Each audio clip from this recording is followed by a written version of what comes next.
Bonjour à tous. Quiconque a déjà eu à entraîner un réseau de neurones profond connaît ce sentiment, cette frustration.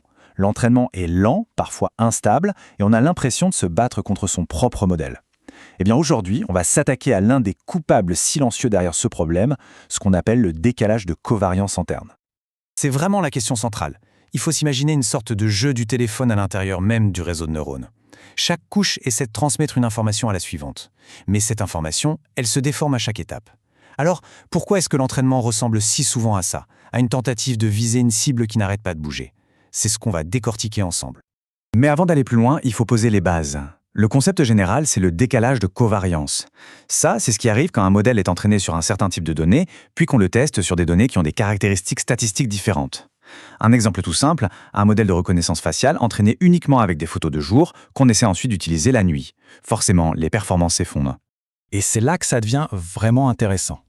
Le vrai souci, ce n'est pas tant ce qui se passe entre la phase d'entraînement et la phase de test, non. C'est ce qui se passe à l'intérieur du réseau, à chaque instant de l'entraînement. C'est un peu comme si dans un orchestre, chaque musicien changeait de partition en permanence, ce qui forcerait tous les autres à se réaccorder sans arrêt. C'est cette cacophonie interne qu'on appelle le décalage de covariance interne. D'accord, alors allons voir à la source du problème. Qu'est-ce qui provoque exactement ce décalage à l'intérieur du réseau et qui rend l'entraînement si compliqué? En fait, c'est une combinaison de plusieurs facteurs. Premièrement, à chaque passe, les poids du réseau sont mis à jour. Ça, mathématiquement, ça change la sortie de chaque couche. Si on ajoute à ça le fait que chaque mini-lot de données est un peu différent statistiquement, et que les fonctions d'activation non linéaires peuvent amplifier ces toutes petites variations, eh bien plus le réseau est profond, plus cet effet boule de neige devient difficile à gérer. Cette citation, elle tape en plein dans le mille. C'est comme si on demandait à quelqu'un d'apprendre à jongler, mais qu'en même temps, on changeait sans arrêt le poids et la taille des balles. C'est exactement ce qu'on impose à chaque couche de notre réseau. Pas étonnant que le processus soit si laborieux pour le modèle. Bon, maintenant qu'on comprend mieux la cause, penchons-nous sur les conséquences. Comment est-ce que ce décalage se propage et quels sont les dégâts concrets sur le processus d'entraînement? Le point crucial, c'est vraiment cet effet domino.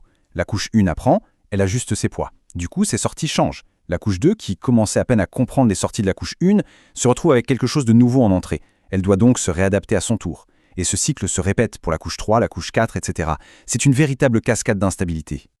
Et les conséquences, elles sont bien réelles et très pénalisantes. L'entraînement peut prendre une éternité, parce que le modèle passe son temps à compenser ces changements internes au lieu de vraiment converger. Ça peut même faire complètement dérailler l'apprentissage à cause du fameux problème des gradients qui explosent ou qui disparaissent. Et au final, on risque d'obtenir un modèle moins performant. Bon, assez parlé des problèmes. Heureusement, la communauté de la recherche a mis au point des outils hyper efficaces pour maîtriser ce chaos. Alors passons maintenant aux solutions. Et la solution vedette, celle qui a vraiment changé la donne, c'est la batch normalization ou normalisation par lot.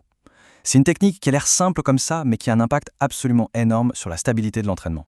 Alors comment ça marche ce truc? C'est incroyablement malin. Il faut voir ça comme un régulateur de trafic qu'on insère entre chaque couche du réseau. Il regarde le flux de données qui arrive, donc le mini-lot, il le récalibre pour qu'il soit bien stable, bien centré, et ensuite il le laisse passer. Et le vrai coup de génie, c'est l'étape 3. On donne au réseau 2 petits paramètres ajustables pour qu'il puisse apprendre lui-même la meilleure calibration possible. Et l'impact concret, c'est quoi? Il est colossal. En stabilisant les activations, la normalisation par lot permet tout simplement d'appuyer sur l'accélérateur. On peut utiliser des taux d'apprentissage beaucoup plus élevés, parfois plus de 10 fois supérieurs. Le résultat? Un entraînement qui ne prend plus des semaines, mais quelques jours. C'est une vraie révolution. Évidemment, la normalisation par lot ne travaille pas toute seule. Elle est souvent utilisée avec d'autres techniques. Les optimiseurs adaptatifs, comme Adam par exemple, sont aussi conçus pour gérer l'instabilité.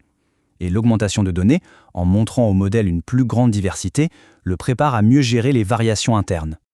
La normalisation par lot est fantastique, mais ce n'est pas toujours la solution parfaite pour toutes les situations.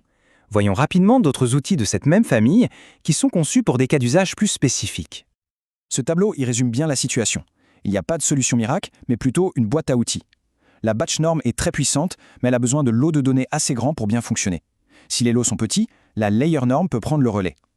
Elle se concentre sur un seul exemple à la fois, ce qui est idéal pour les réseaux récurrents. Et la group norm, elle, offre un compromis intelligent entre les deux. Alors, après tout ce parcours, quelle est la grande leçon à retenir? Quel est le point essentiel qui doit rester? Le point fondamental à retenir, c'est celui-ci. La gestion du décalage de covariance interne, ce n'est pas juste une petite optimisation. C'est vraiment la pierre angulaire qui a permis de construire les immenses architectures d'IA d'aujourd'hui.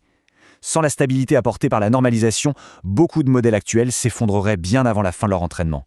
Et on va terminer avec une question qui ouvre un peu les perspectives. On a réussi à résoudre ce problème de cibles mouvantes à l'intérieur des réseaux, mais quels autres types de décalage, plus subtils peut-être, invisibles pour l'instant, pourraient être en train de freiner les modèles actuels?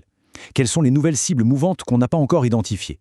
C'est une question ouverte, et c'est sans doute elle qui guidera une partie de la recherche de demain. Merci d'avoir suivi cette analyse.